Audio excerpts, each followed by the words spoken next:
हमारे पास जो भी है वह परमात्मा की कृपा से है। खनिज को लेकर भी हम पर बड़ी कृपा की है ईश्वर ने। 2014 के पहले भारत क्या था और आज क्या हो गया। लगातार देश प्रगति कर रहा है।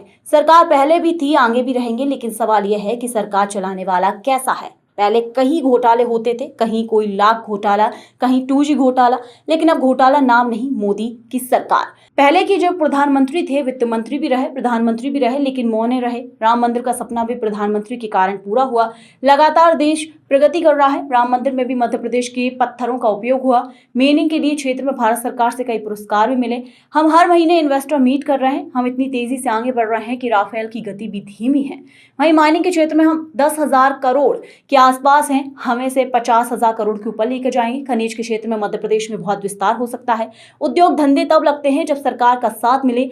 एक बार आप मध्य प्रदेश में फैक्ट्री लगाइए, आपको कहीं और फैक्ट्री लगाने की जरूरत नहीं। हम आपको अन्य राज्यों से बढ़कर आपकी मदद करेंगे। नदियों का मायका है मध्य प्रदेश, चंबल, नर्मदा। मध्य प्रदेश में प्राकृतिक संपदा बहुत है। आम के आम, गुठलियों के दाम। अब हमारे मध्य प्रदेश में सोना मिलने का भी संकेत मिल रहे हैं। हमारे शहर में ही एक पन्ना है। जब शहर का नाम ही पढ़ना है तो कुछ ना कुछ तो होगा ही। वहां हीरा तो मिल ही रहा है। एक दिन में 2 इन्वेस्टर कॉन्क्लेव कर रहे हैं। एक मुख्यमंत्री का यही सौभाग्य है।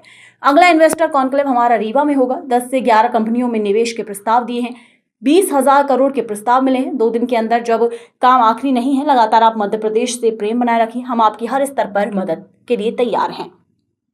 मुझे इस बात की प्रसन्नता है कि मध्य प्रदेश सरकार अपने गठन के साथ ही हमारी औद्योगिक प्रगति के लिए, विकास के लिए, मध्य प्रदेश को सभी प्रकार के सेक्टर में आगे बढ़ाने के लिए, खास करके युवाओं के रोजगार को लेकर के लगातार इस प्रकार के आयोजन कर रही है। आज दोपहर में मैं भारत सरकार के यशस्वी मंत्री श्रीमान JP नड्डा जी के साथ बम्बई में पेट्रोकेमिकल और फार्मा सेक्टर को लेकर के वहाँ एक बड़े इवेंट कार्यक्रम में शामिल हुआ। फिक्की द्वारा आयोजित कार्यक्रम में, जिसमें मध्य प्रदेश की बड़ी संभावना को लेकर हमने वहाँ भी सारे निवेशकों से बात की। आज सायंकाल 2 दिन चलने वाली इंडस्ट्री कॉन्क्लेव, ये माइनिंग कॉन्क्लेव में मैं शामिल हुआ हूँ। हर महीने हम संभाग स्तर पर एक रीजनल कॉन्क्लेव भी करते जा रहे हैं और अभी तक के जो मैंने प्रस्ताव के आंकड़े बताए, लगभग 2,45,000 करोड़ से ज़्यादा का निवेश के प्रस्ताव हमको मिले हैं, जिस पे हम काम कर रहे हैं। ये युवाओं के लिए, खासकर सभी प्रकार की बेरोजगारी को दूर करते हुए युवा, गरीब, महिला, यशस्वी प्रधानमंत्री के जो 4 पिलर्स है, ये चारों सेक्टर में बड़ा काम करेंगे। हार्टिकल्चर के माध्यम से एग्रीकल्चर सेक्टर में भी हम इसी प्रकार की बड़ी संभावना देख रहे हैं।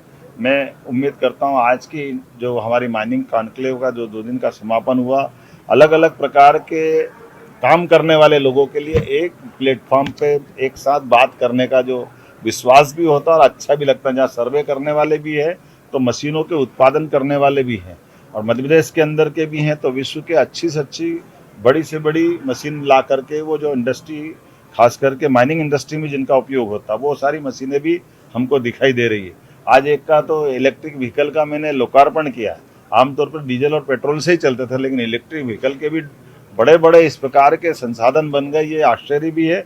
और हमारे यहाँ से विश्व में जाएंगे और कितने कितने टन के, कितने बड़े बड़े डोजर और ये लोडर मिल रहे हैं। ये वाकई एक नया बदलते समय का, यशस्वी प्रधानमंत्री के समय का ये दौर चल रहा है, जिसमें सभी संभावना है।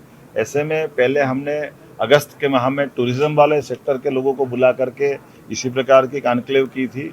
ये क्रम लगातार जारी रहेगा। मेरी अपनी ओर से आप सबको पुनः बधाई। और 23 तारीख को हम एक रीजनल कॉन्क्लेव रीवा में करने वाले हैं। 20 तारीख को जाकर के पहले मैं रीवा संभाग के वर्तमान में उद्योग के संचालन करने वाले लोगों से मिलकर के उनकी वहाँ वीडियो कॉन्फ्रेंसिंग से मीटिंग लूंगा।